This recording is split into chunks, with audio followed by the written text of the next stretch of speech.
భాగ్యనగర్ లో Mangalya shopping mall వారి ప్రారంభోత్సవాల జాతర సెప్టెంబర్ 27న సంయుక్త మీనంచే Narsing main road HP petrol bunk పక్కన. పొంగులేటి శ్రీనివాస్ రెడ్డి గారి మీద బీజేపీ ప్రభుత్వం చేస్తున్న ఒక కుట్ర. సిబిఐ ఈడీలను వినియోగించుకొని ముఖ్యమంత్రులను మంత్రులను దేశంలోని కాంగ్రెస్ పార్టీ నాయకులే కాకుండా బీజేపీ వ్యతిరేక రాజకీయ పక్షాల మీద నిరంతరం దాడి చేయడం అనేది బీజేపీకి ఒక అలవాటుగా మారిపోయింది.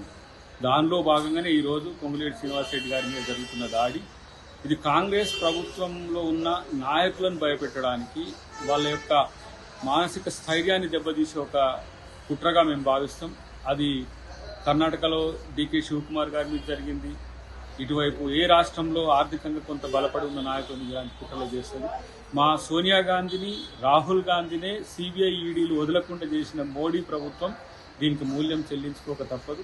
ఇలాంటి దాడులతో కాంగ్రెస్ పార్టీకో కాంగ్రెస్ ప్రభుత్వానికో వచ్చే నష్టం లేదు. వ్యక్తిగతంగా పొంగులేటి శ్రీనివాస్ రెడ్డి గారికి కూడా వచ్చే నష్టం లేదు.